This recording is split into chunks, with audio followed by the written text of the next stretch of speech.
All right. Well, hey, welcome everybody to the 2022 Spark Educational Technology Conference. So excited to have you here and for this session, Google Screencast for Teaching and Learning. Um, Please note a couple of quick housekeeping items. We have turned off the option for attendees to use microphones and webcams during the recording. That'll just help keep things a little bit smoother with that. But we do want you to participate. And so we got a couple of ways for you to do that. I have turned on the Q&A feature. And the Q&A feature will allow you to ask questions during the session.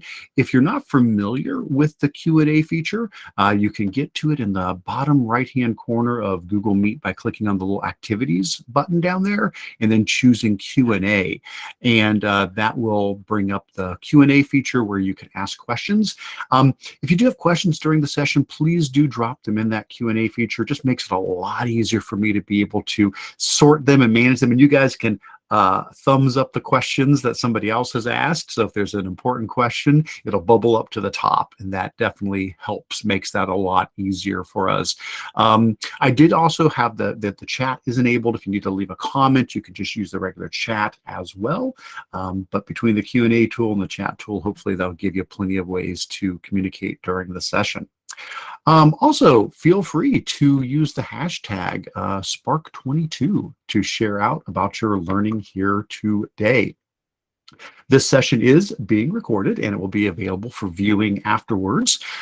So if you want to share this with somebody else and point them to it, or if you need to rewatch this session or catch some of the ones you weren't able to catch, there's about 28 live sessions today, and those are all being recorded as well. And so you can go back and catch other ones that you were not able to see, as well as a whole bunch of pre-recorded sessions that people were sent in ahead of time. So all in all, I think we got close to about 100 sessions available for you, either live, pre-recorded, or soon to be recorded and available. So should be a fantastic day for that. All right. Well, with all of that said, let's go ahead and get on into our session. So this is a session on Google Screencast, a newer feature that Google has just been rolling out this summer. We do have a resource document for you to follow along today as we work through this. The link you can see on the screen there, bit.ly/Kurtz-G Screencast. That'll get you into this Google document here. And tell you what, I'll copy the link and drop it directly into the chat as well for those who just want to click the link and make that a little bit easier for you. But everybody else, you can certainly at any point just type in that bit.ly. That document has all of the resources that we're going to be working through here today. So I would certainly encourage you to go ahead and open that up so you can follow along. You're welcome to bookmark that or add it to your drive or make a copy, whatever works best for you. Or just have it as a reference to point back to later. Well, while you guys are pulling that up, I'm going to do a very brief introduction. So hi, my name is Eric Kurtz, and I work here at SPARCC. I am a technology integration specialist here at the Stark Portage Area Computer Consortium, where we support about 35 school districts here in Northeast Ohio.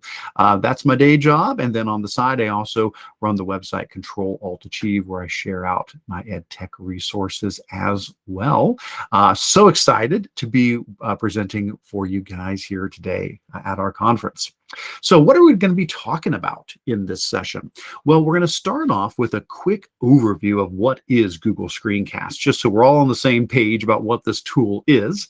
And they're going to show you how to launch it, how to record with it, how to edit the things you record in Screencast, how to share the things that you create with it, and then also how then others can view what you have created with Google Screencast. We'll talk about some other options for sharing that out. And finally, with whatever time we have left, I'd love to run through examples of uses, ideas on how to use this. Now, having said that, I would love to hear from you guys also as to how you might use this tool. So what I'm going to do is I'm actually going to ask a question in the Q&A. I'm going to put a question in there just to put it out to you guys so you can kind of think about it, which is how might you and your students use Screencast? So be thinking about that. That would be something to consider throughout the session. And I would love to hear from you guys. You can drop things in the chat as ideas on how you might end up using this tool. All right, so let's get on into this. So first thing first, let's talk about where Screencast came from and what it is. So on Chromebooks, we have had a screen capture tool. This is not a whole new idea, but it's an evolution of this. So if you're familiar with using a Chromebook, still is, but there has been an old screen capture and recording tool that has existed. So for example, on a Chromebook, if I go down, and I'm on my Chromebook right now, that's what I'm presenting from, so I can show you this.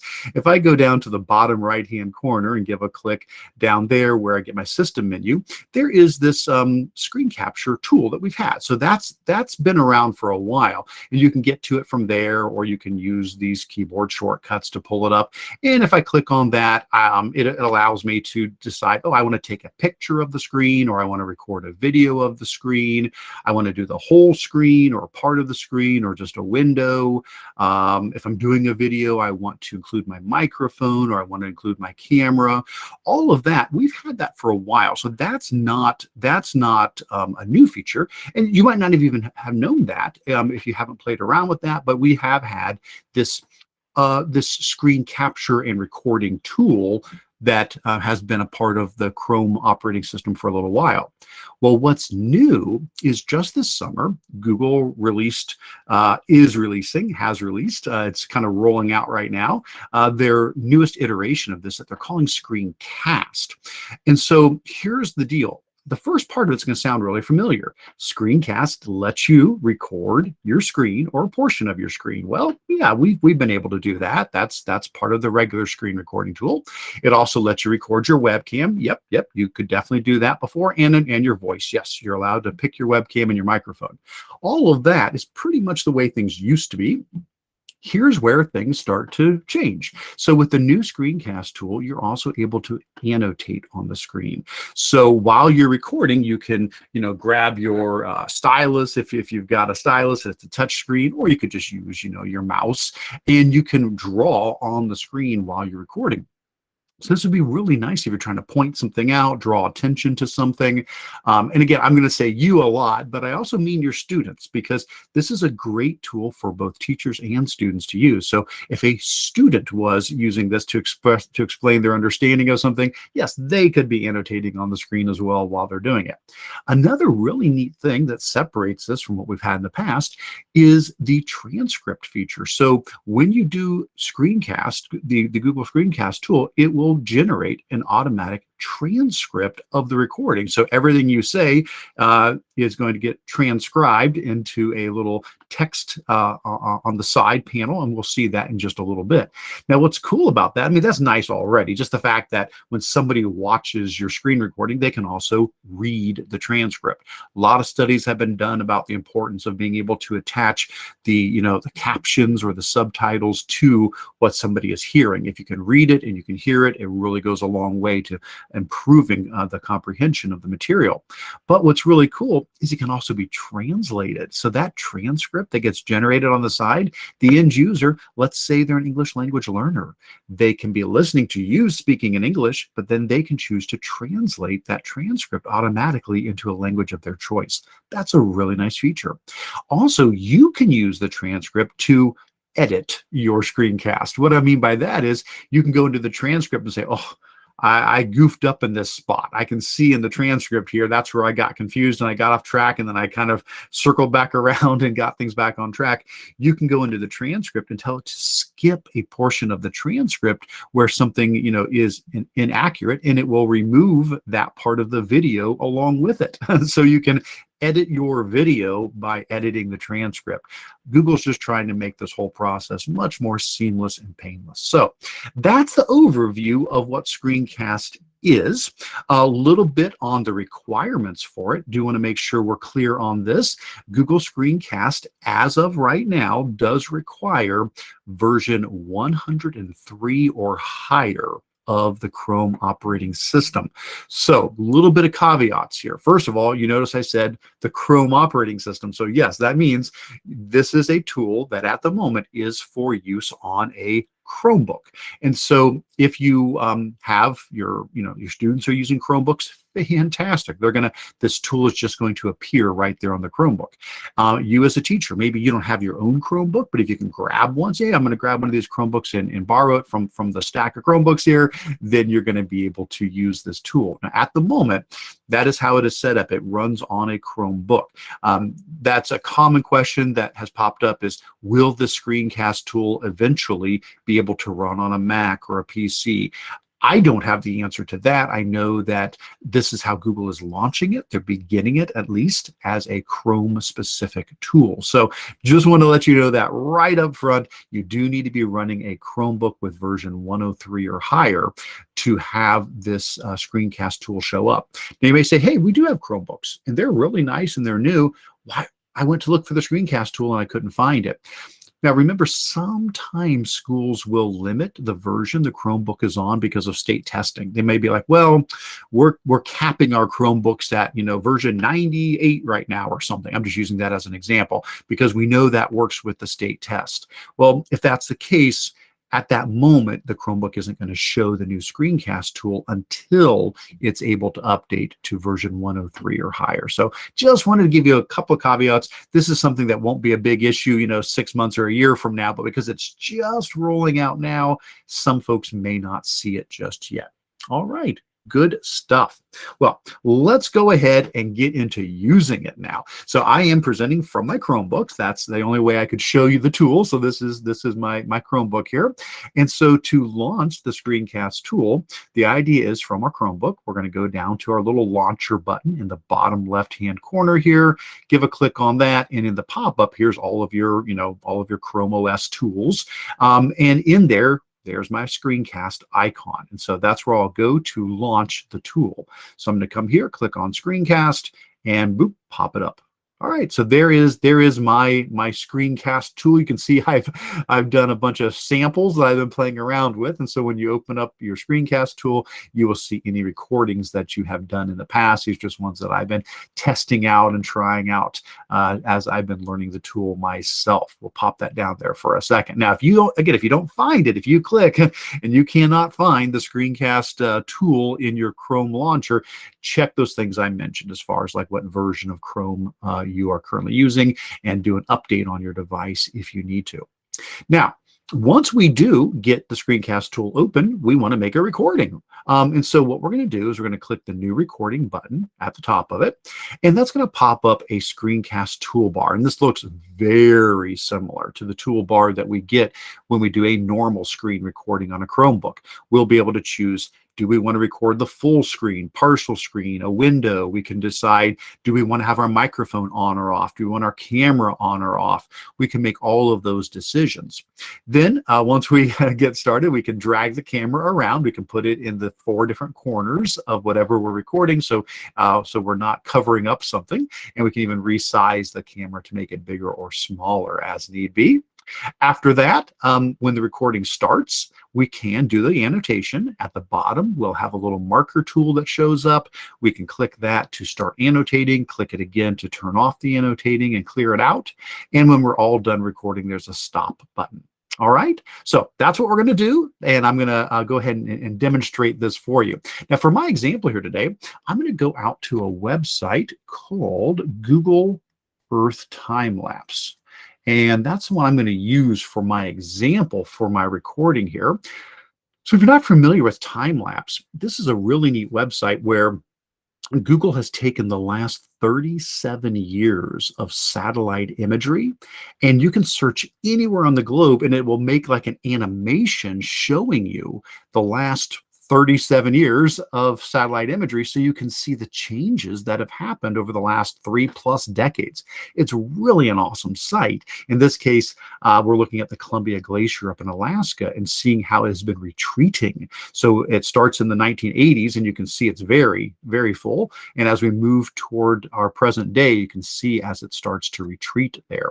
Now, you can search anywhere on Earth and pull these up. I'm just using this one as an example because let's say I wanted to make a screencast screencast about this. Maybe I'm creating instructional material for my students and I want to record this and I want to give some, some explanation of what's happening, and I want to make this screencast that the students are then going to watch later.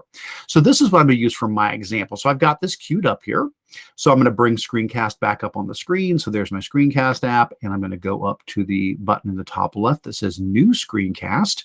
Give a click on that, and there we go. So now you can see there's my camera down in the bottom corner there. And I can move that around. Like we said, you can move the camera to the different corners if you're like, oh, that's going to cover up something. And you can also make it a small camera or a big camera. So your choice to make those adjustments there. I can also decide maybe I don't need to record the whole screen. Like maybe I don't need, everything. I just need to record this portion with where the glacier is at. So I could switch from full screen to partial screen or window. I'll just do partial screen. In that case, I'm going to drag a box around to show the part I want to record. And then, of course, there's that little gear button we talked about as well, where we can decide, are we going to have our microphone on or off? Yes, I've got my microphone on.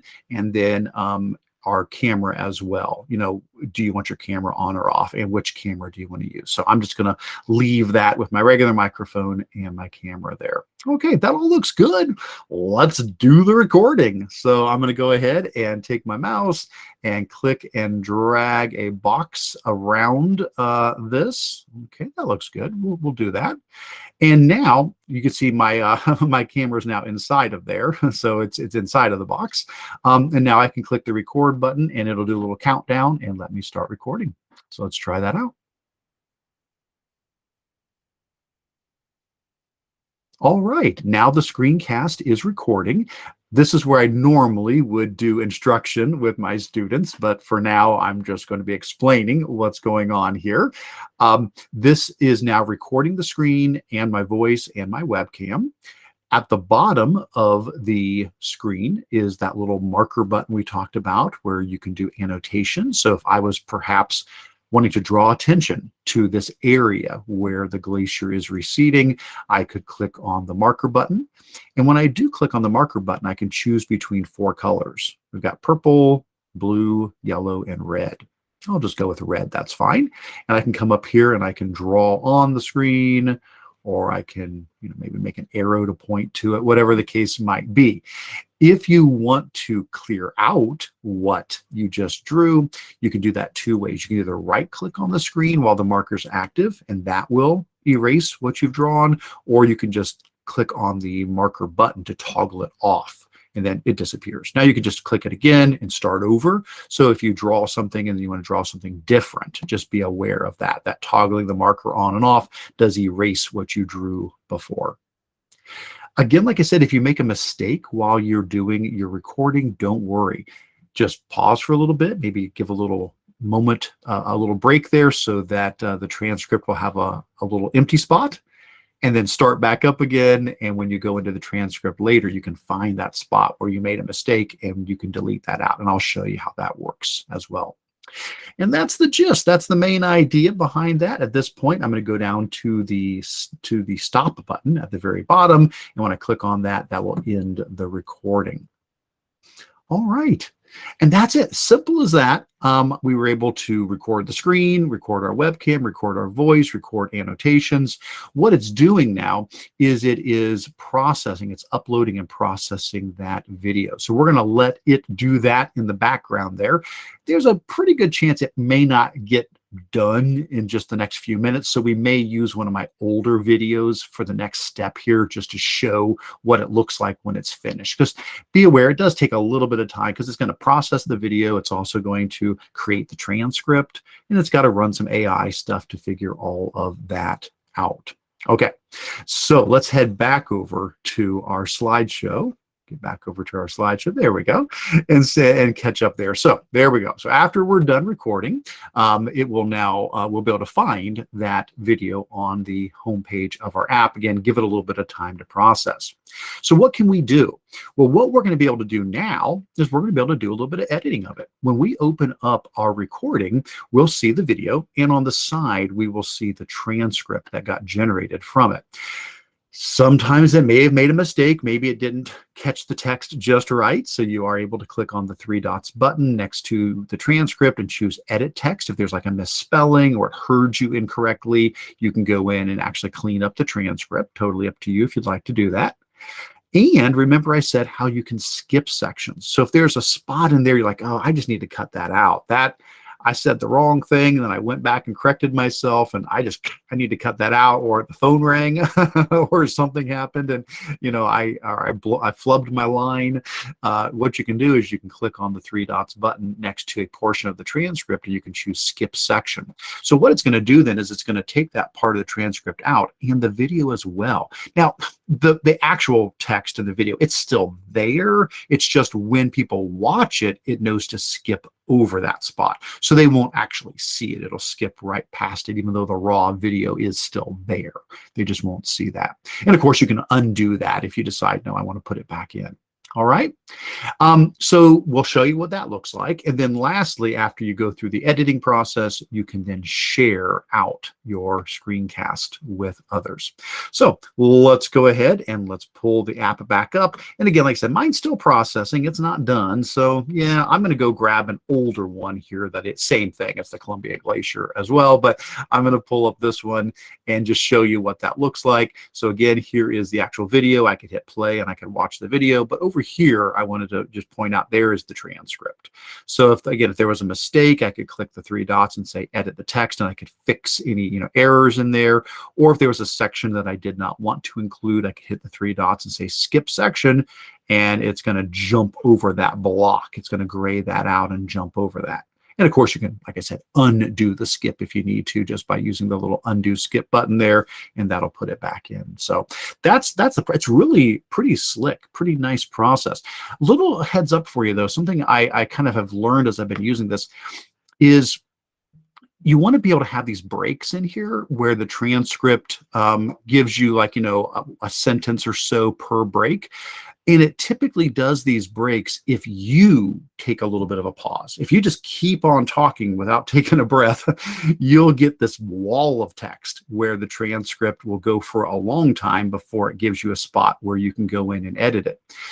So if you're wanting to think later on that you want to go in and edit things, probably good to, periodically pause after each sentence, just so that you'll get those breaks in there. Probably good for your students as well. Something that people have told me in my life as well is quit talking, Eric. Take some breaths. So it's probably a good thing that we do that anyway. All right. So let's say I've done it. I'm done. I have recorded my screencast. I've done whatever editing I want. Now I want other people to view it. All right. So how does that work? Well, like we said, that is done through the share button. When I go up to the top and I click on the share button, it pops up this little screen where at first it'll be private. I've already clicked on this one before, so I've already shared it, but you simply click the button that says share with others. And when you do that, what it does is it gives you a unique link down here. And this link is for your specific screencast. And you can click copy link, and then you can take that link and give that to your audience. Now, couple of key things that are important about that we want to draw attention here. Well, one is, at the moment, like I said, this is a Chrome OS specific tool. So what that means is that you have to be on a Chromebook, not just to record the screencast, but you need to be on a Chromebook to view it. Now, again, I'm not saying it's always going to be that way. When I've talked with some of the folks at Google, when they were rolling this out, I got to ask that question, and I was not the first to ask it.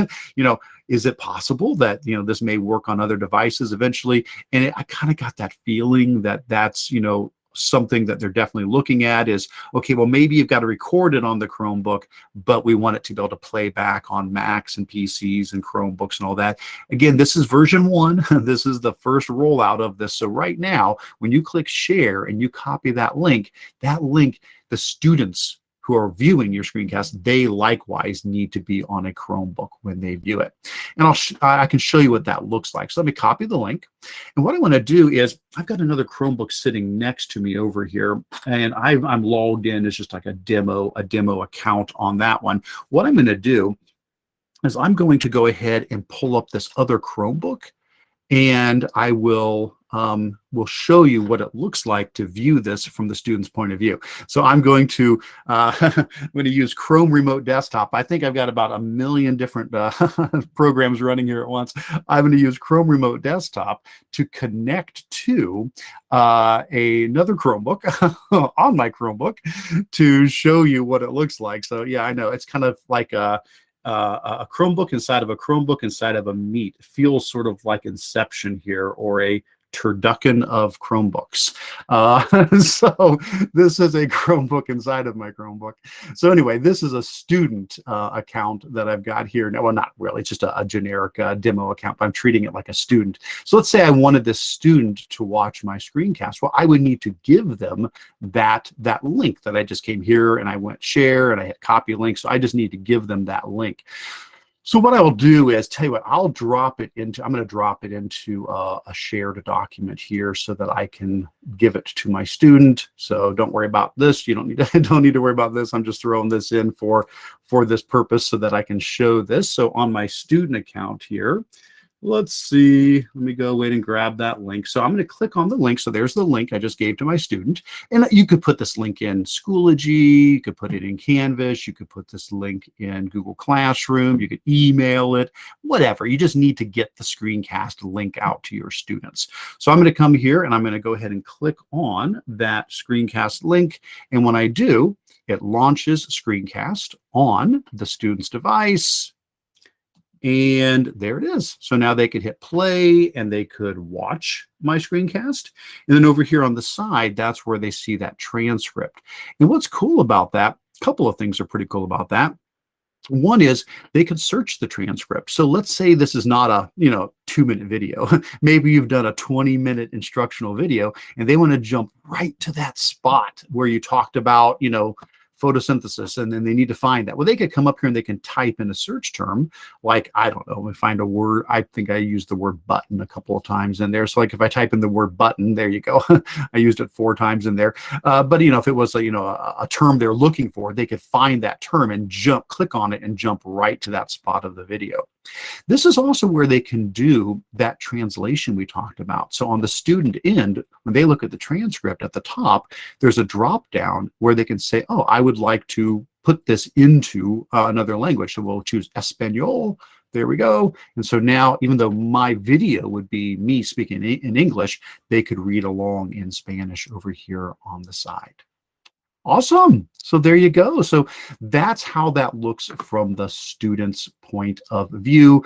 And I've got some screenshots here as well. If that was hard to see, here's where the student can type in a search term to jump to that spot in the video. And here's where they can go up and change the language as well. All right, so I'm going to pause there for just a moment. A couple quick reminders for you guys. If you have any questions throughout this, we've got 2 ways to communicate, and I would encourage you to use both.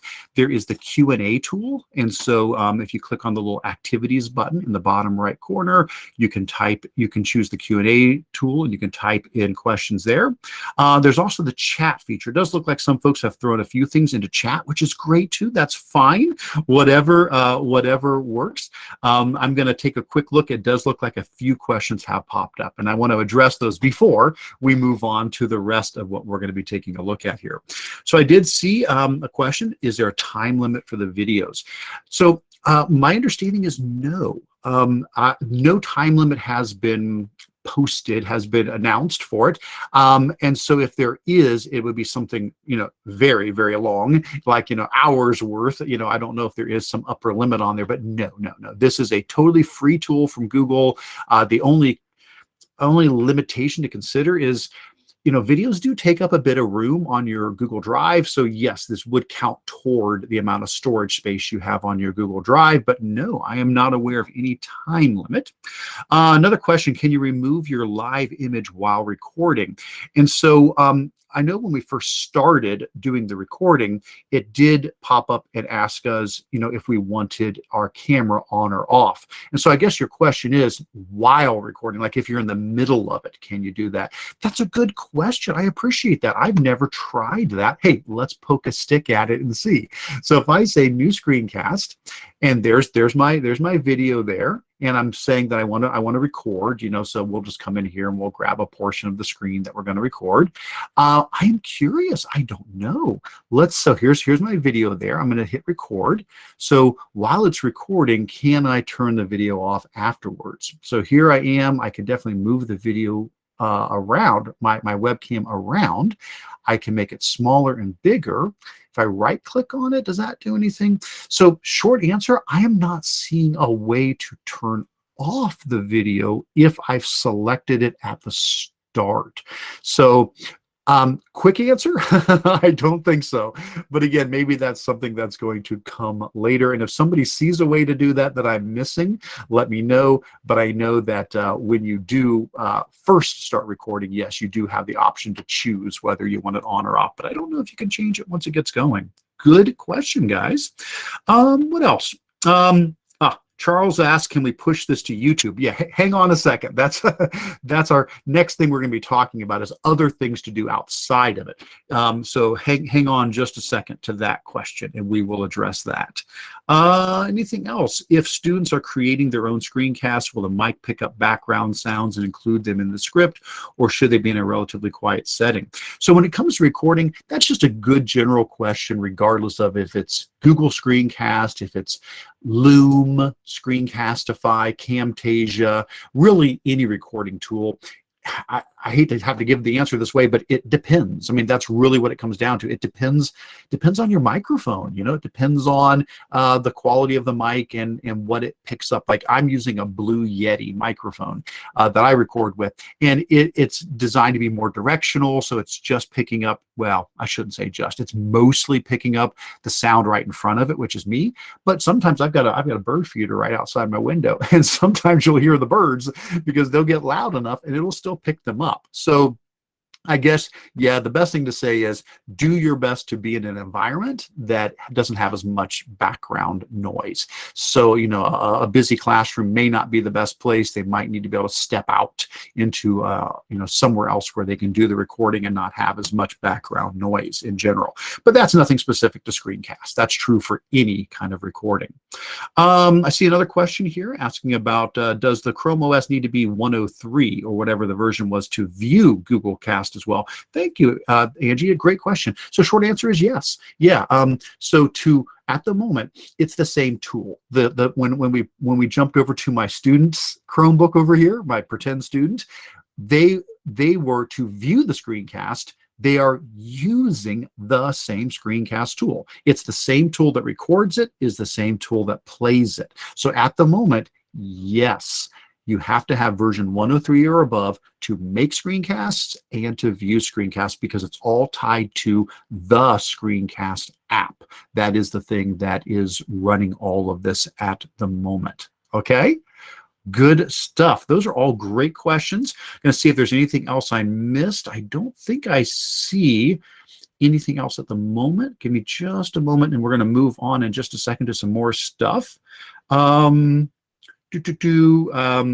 Great comment. You could create recording boxes, foam adhered to the inside of a box or a crate, and have recording stations. Absolutely. Jane, thank you so much for that great suggestion. Yeah, I've seen that sort of thing where, you get this really big Amazon box or something that you've got, and maybe you have it, cut so that, it's, got four sides, the back, the top, the right, and the left.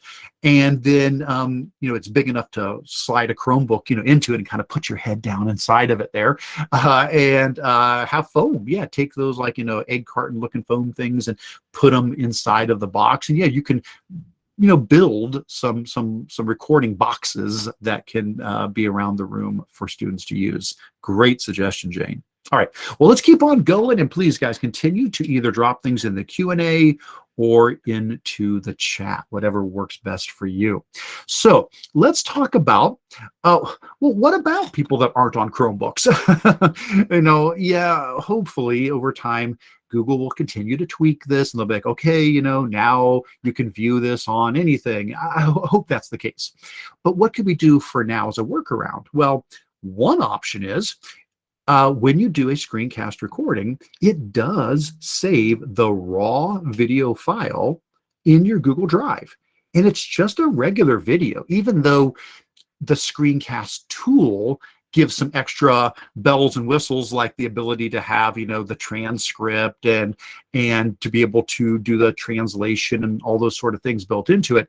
The file, the actual raw video file, it's just sitting in your Google Drive as a WebM video file, which can be shared loads of ways. So for example, let's go to my Google Drive and let's take a look. I should have a bunch of screencast recordings sitting in there, like the ones we just did this morning. So let's head on over to Google Drive here. Let me take a look. Should be sitting in there. So we're going to go to Drive. And then if I open up my Drive, let's see, let's scroll down to Screencast Recordings. Let's find that folder. There it is, Screencast Recordings. And inside of that is a subfolder. And inside of that folder are a bunch of subfolders. And in there are my recordings. So like here's the Columbia Glacier one we were just looking at that I had recorded a while back that we were using. And you'll see that several files get generated here. One is a thumbnail PNG. It's just an image to show, that's just the image that you see when you see it sitting in your screencast gallery. Then there is a file called whatever the name of it was, .projector. That's like the metadata that gets generated. So this has the transcript. So this is like a text file. This has the actual transcript of all the words. And it also has the timings, like it knows where the words show up in there. Then there's a file, which is the WebM file. That's the video file. That is the raw video. If I were to double click on that, it's going to pop open and there it is. I mean, that is the raw video file right there. So a couple of things about this. That raw video, you can do whatever you want with it. That's your video file. So you could take that WebM file, and somebody had asked about, could you put it on YouTube? Absolutely. YouTube processes WebM, no problem at all. You can upload a WebM file to YouTube and it will be happy and take it and share it with others. So you could use this recording, use Screencast to do the recording, and then just zoop, upload it to YouTube. Or you could put it inside of a Google slideshow. Let's say you wanted to be making an instructional slideshow. So I could go over to Google Slides and I could add that Columbia Glacier, video right here into my slideshow. Let me zoom out a little bit here. I think I'm zoomed in a little bit on there. There we go. If I go to my insert menu in Google Slides, I could go down to insert video. And normally you think about going to YouTube to grab videos, but you can just go to your Google Drive. You can just head over to Google Drive and there's my screencast videos. And there's the Columbia Glacier one. I could grab that and I could drop that right into Google Slides. And now I've got it embedded right there in my slideshow as well. Or whatever, you could just share it with people. You could come in here and say, I want to share the video. You could download it and run it through another editing tool. The point is, you do have access to that raw video, and that raw video could be viewed on anything, a Mac, a PC, an iPhone, an Android phone, a tablet, a Chromebook, because it's just a raw video file. The one caveat here is it is the raw video file. So if you used the really cool Screencast feature to edit out part of the transcript, that is still in the raw video. So like if you made a mistake and said, oops, and so you resaid something, well, when people view that inside of the Screencast tool, all of your little trims and edits, those apply. But if they're watching the raw video, they're just getting the raw video. So I wouldn't want you to misunderstand that. You would have to do that editing on your own, in like a video editing tool, if you really wanted to do that. Oh, and one more thing while we're on the screen, I don't know that anybody cares, but it's just a fun little piece of trivia. You may wonder, okay, well, we know thumbnail PNG, a PNG file's an image. The WebM, that's a video. You may wonder, what's this? Why is this called .projector? I already told you what it was. It's a text file that has, all of the transcript in it, but you may be curious about the extension .projector. So for what it's worth, Google Screencast, the original name of the tool was Google Projector. That's what they called it. So they've been developing this for like 2 years. And originally the project, it was called Projector. And at some point, somebody decided, nah, we're going to call it Screencast instead. But it was too late at that point. They had already used Projector inside of some of the things. So you're still going to see little remnants of that. So anyway, might be fun to just impress somebody with you with that little bit of trivia there. So I did want to say, oh, let's get back to here. Let me refresh my, I think I made my slide angry. There we go. Get back to my slideshow. So that's something to consider when it comes to getting this shared more broadly than just within the Screencast tool. All right, let's take a look and see. I think a few more questions came in. What we're going to do next, I will take your questions. Where we're headed next is the next portion of the video, the session here. We're going to look at ideas on how to use this. So again, I'm throwing this question out to you too. I'm going to give some ideas on my end, but I'd like to know, now that you've seen this, how could we use this? Not just you, but your students, knowing that for free on a Chromebook at any time, you can just pop up this Screencast tool. You can record your screen, you record your voice, record your video, get a transcript. All of that can be done, boom, that easily. How might you use it? How might your students use it? I've got some ideas I'm going to run through here with you, but I would love to hear from you guys what you guys might use this for. So I'm going to pause for a second there. I saw a few more questions come in. Cindy asked, is this still rolling out? Yes, Cindy, it is still rolling out. She says she updated and doesn't see it yet. So, you know, Cindy, I have several different Google accounts. So I've got like my personal account, I've got my work account, I've got my Google Trainer account, and it has been rolling out to all of those over a different period of time. Like I had it on my personal account like a month ago. I just got it on my work account like a few days ago. It still hasn't shown up on one of my other accounts. So yeah, you've not done anything wrong. You know, it's, you know, as long as you are updating Chrome OS to the most recent version, it will eventually show up on your device. If it doesn't, eventually do talk to your tech folks. You know, maybe there's something else that is blocking it besides that. But that's the real key, is it's version 103 and patience. We got to mix the two of them together, because I don't know why it's showing up on some of my accounts faster than others. Anything else here? Let's see. Angie says, are the annotations and transcripts saved to the raw WebM file?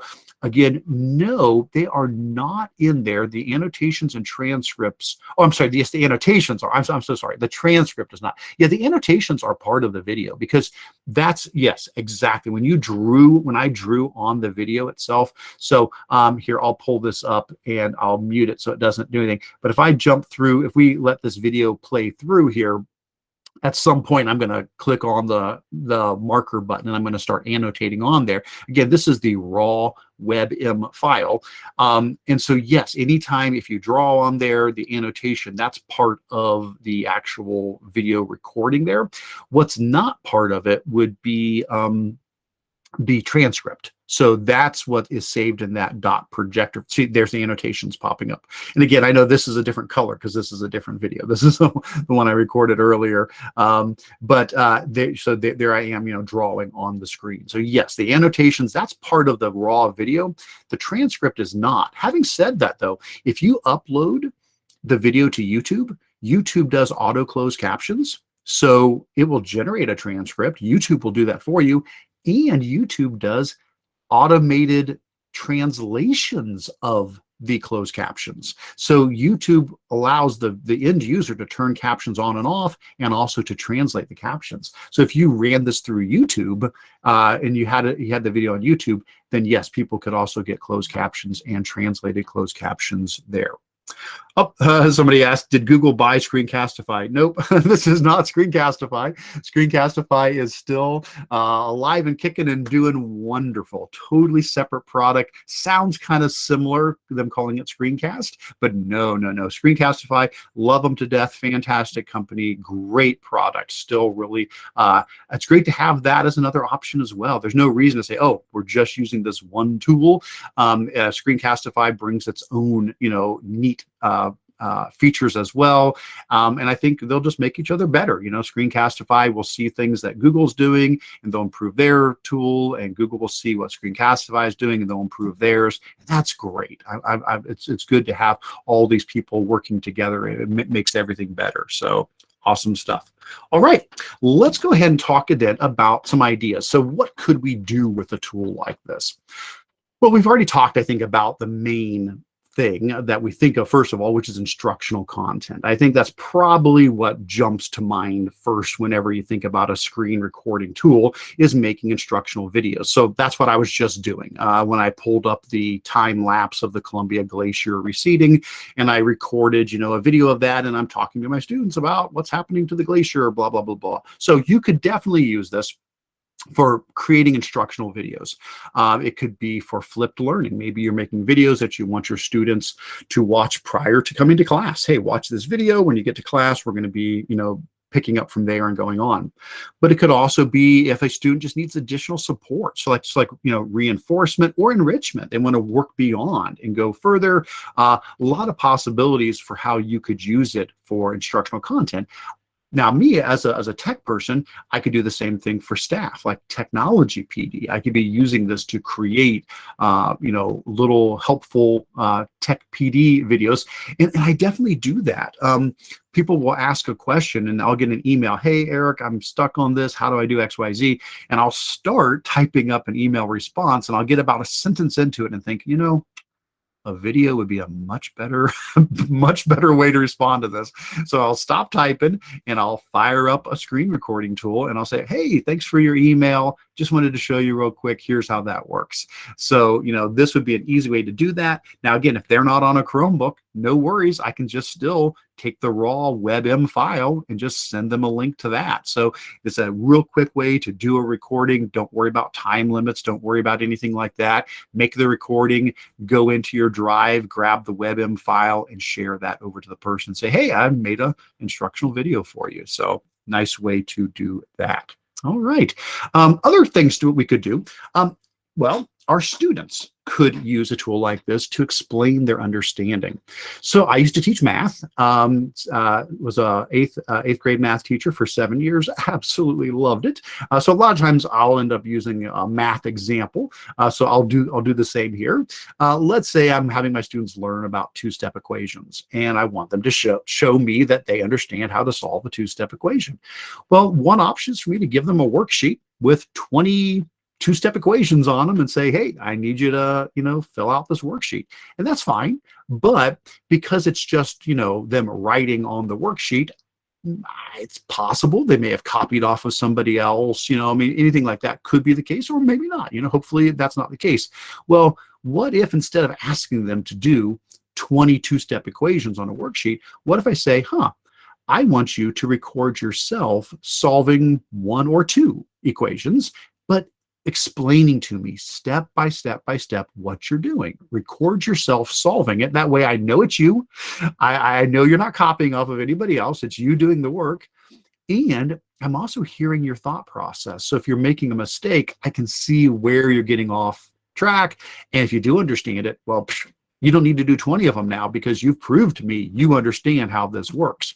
So for example, let's say, we pull up Jamboard. We could just use, Jamboard. So I'll just type in jam.new. So here's a quick Jamboard file. And let's say, we've got, we'll grab my little pen button here. And let's say we're solving an equation like, 2x plus, what my screen's moving, sorry guys, 2x plus 3, equals 11. I got to hold on to my screen. It was moving while I was pressing on it there. So I could even, the students could write out the equation themselves, or I could create this in Jamboard, and then I could use Google Classroom and push out a copy to every student. So maybe there's, a couple of, and I could add, as many frames as I want at the top here, and each one is, a different problem. And if I use Google Classroom, that would make a copy of the jam for each student, and their job is to open it up and then fire up the Screencast tool and record themselves as they, solve this. So the student would, come down here and they'd hit the Screencast tool and they would hit, new Screencast, and they could record the whole screen. That's fine. Whatever works for them, or they could just record that portion of it. But we'll come down here and we'll click to start recording. and it's going to count down. And then once it gets done counting down, okay, so the student's like, okay, now I got to solve my two-step equation. And, they would talk through the process like, okay, well, I've got to get the x by itself, and there's a 2 that's attached to the x by multiplication. There's a 3 that's attached to it by addition. And since I'm, reverse engineering this, I'm undoing the equation. I'm going to go in reverse order of operations. So I'm going to start by trying to get rid of that +3. And so I'm going to do a -3. And if I do it to one side, I've got to do it to the other side to keep it balanced. So the +3 -3 will cancel out. You get the idea, And so, of course, I'm left with, 2x = 8. And then they would just keep explaining. They go through and talk about, now I got to get rid of the 2. It's multiplied by the x, so division is the inverse of that. So dividing by a 2 will get rid of it, but got to keep it balanced. So I'll do it to both sides. And now we get x by itself equaling 4. But you get the idea is now the student is putting themselves into the actual process of explaining things. And I'll come down here and hit stop. We'll stop the recording. There we go.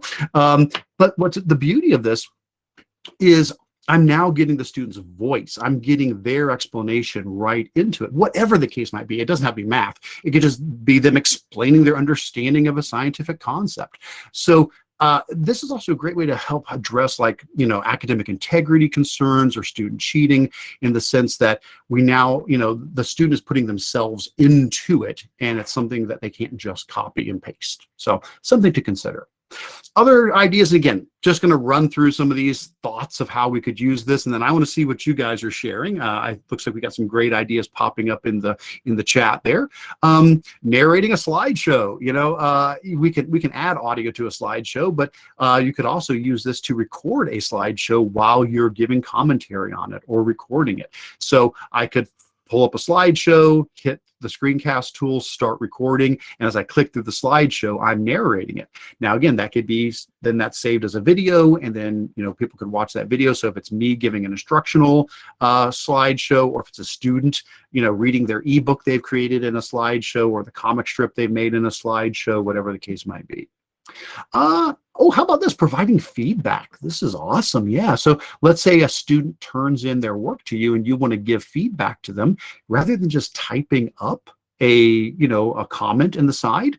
How about giving them video feedback? This would work great. So let's do this. Let me grab a sample document here. I think I've got my trusty George Washington report that I always use for things like this. So yeah, I use the same one for all these different sessions. So this is just a pretend, it's not real, just a pretend document here where a student has written about George Washington and they've made, some errors with spelling and grammar and stuff like that. Well, instead of just, and of course, I could come in here and I could, say, oh, I want to leave a comment, and I could type in comments over here on the side. That's great. That's wonderful. It's a fantastic way to get feedback. But I could also pull up Screencast, click New Screencast, and I could just start recording, and then again, I can leave myself in there if I want. I don't have to, but I could have my face in there. I can start recording now.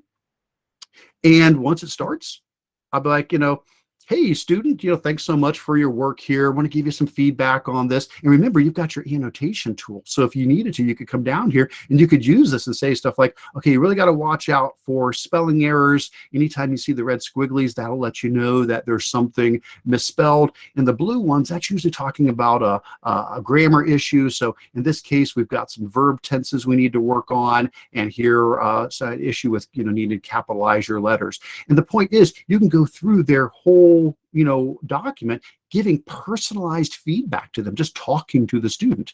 And when it's done, you simply stop the recording, and all you have to do then is grab that screencast and use the share button, to copy the link, and then you're just going to paste that link back into their document somewhere. Now, yes, it does take a little bit of time for it to process, so I won't be able to grab this one right now. So you probably want to go through your class and do the recordings, and then come back around and then grab the links. But just as an example, I'll grab the Columbia Glacier one again. Let's pretend that this was the one I just recorded.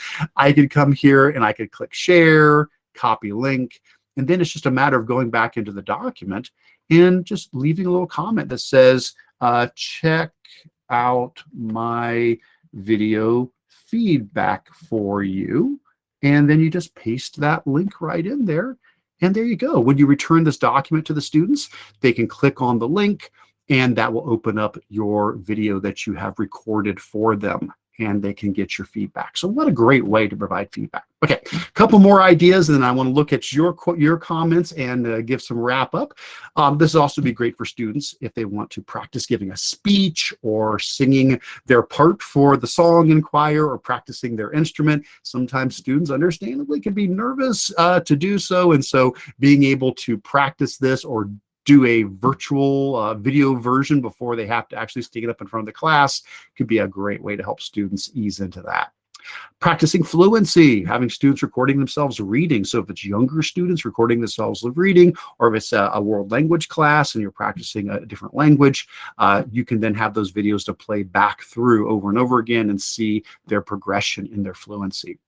We've already talked about adding videos into Google Slides. So the WebM video that you record can be dropped right into Google Slides. So we've already mentioned this, but a great way to make put instructional videos into your slides, or embed a speech, or explain how you solved a math problem.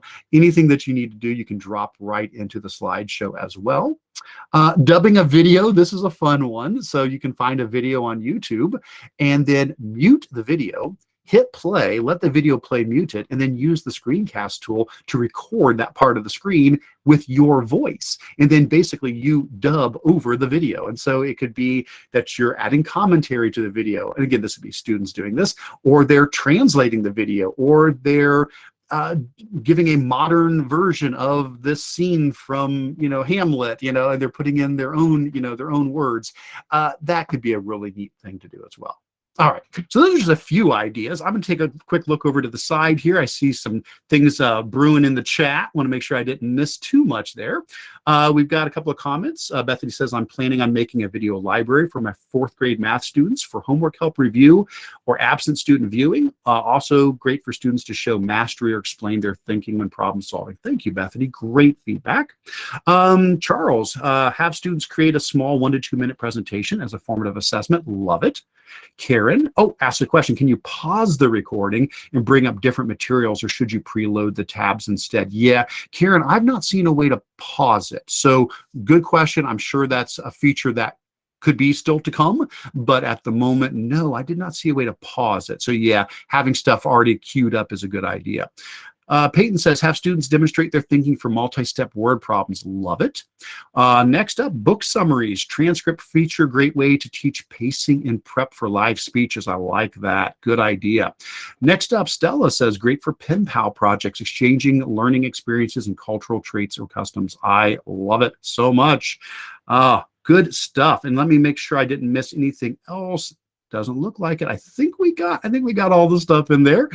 So as we get close to the end here, I know we're getting down to our last few minutes here. A couple of things I want to do. First of all, I just want to thank you guys so very much for being here today. I really appreciate you taking the time to learn with me. I do want to remind you that you can get to all of the session resources for this particular session at bit.ly/Kurtz-G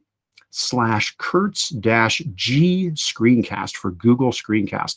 That's what gets you over to that document, that PD document that has all of the stuff we looked at and all the links and all the support materials there. Also want to remind you that you can get a certificate for this session as well as all of the sessions at our conference. Just head over to the conference website at conference.apps.sparc.org. From the conference website, next to each of the live sessions, you'll see a link for certificate of completion. Same thing for the pre-recorded sessions. You can fill out that form for the sessions that you have attended and give it a little bit of time. It won't come to you automatically, but we'll process those. And within a day, you should get a certificate of attendance. This also gives you a way to provide us with evaluation feedback. And we really appreciate that so much. Remember again to share out on social media with the hashtag SPARCC22, anything that you have learned today, and share with others, because these recordings will be available for them to watch if they were not able to watch them here today. Other than that, again, I want to thank you so much for being here. You guys enjoy the rest of the conference. I've got 3 more sessions that I am doing here back to back to back. So I may see you in some of the other ones, but there's also so many amazing sessions people are sharing. So you will have a great time wherever you head next. So again, quick check in the chat. I don't see any more questions, just some nice feedback. I really appreciate that, guys. All right. Well, have a wonderful, wonderful rest of your day. Thanks to everybody.